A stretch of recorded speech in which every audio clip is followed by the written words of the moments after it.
Alright, and we're back. I'll just go for a little drive around town, just kind of see how this runs. And just like different speeds, different scenarios, and stuff like that for the most part. Like for example, right now I'm coasting in first gear at a roundabout up here that half of the people in this town don't know how to use, if not more. So you always gotta be cautious when you're coming into this roundabout, because people will be trying to go when they're allowed to, or people won't go when you think they're going, so on and so forth. But luckily, didn't really deal with that. But here we go. That was 60 right there. I don't know how long it took, but that wasn't 0 to 60. Now, keep in mind, because I was coming from a roundabout, so I was still about 10 miles an hour. So I was 10 to 60 in first gear. Yeah, speed limit on this road's 40, so I got my radar detector in, plugged up, but still a lot of times they'll pop up out of nowhere, and a lot of times the radar detector reads it's a little too late. They done caught me or heard me or got me with the radar or something. That's the angle that they're coming at. But, I mean, it is a great day to just kind of cruise around, especially with the top off. That's one thing I love about these Corvettes. The standard consumer Corvette is they're all convertible in a sense. You got the target top convertible, which you have the back hatch still, so you still got all that cubic inches of volume room for storage purposes.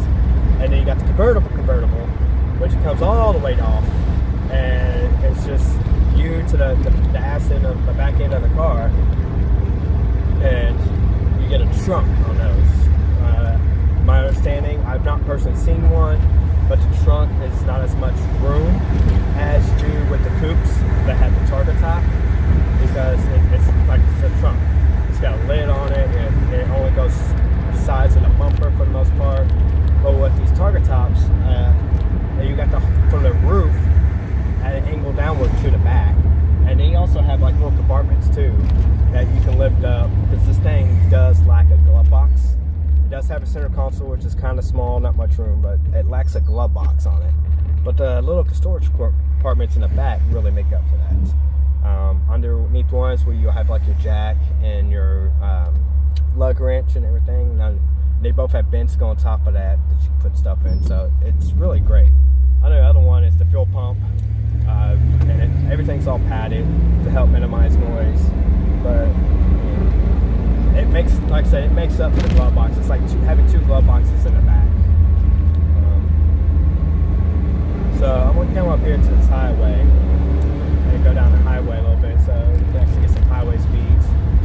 And I can test this mount out a little bit more, and you can kind of get a little more idea of how this American Classic runs. Because that's what this is. It's a classic car.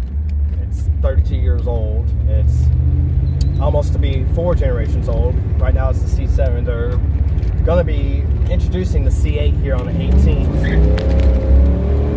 which is not too much longer than now. Like less than a week away.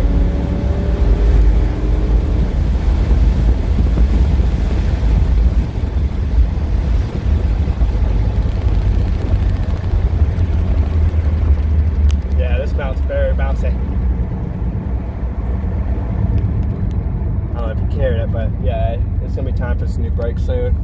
Well, not soon, but at some point. For around town driving works just fine, but to go from like a high speed to slowing down as quick as I just did, or was attempting to, you definitely see how it shakes, and it's not smooth. So that's something I'm going to be working on. Go through this slide down to probably the next one, and I think I'll end the video there. Just kind of cruise around and enjoy this nice day before the boss gets home from work. Just see how long it takes to set this light. Go ahead and drop it in the first.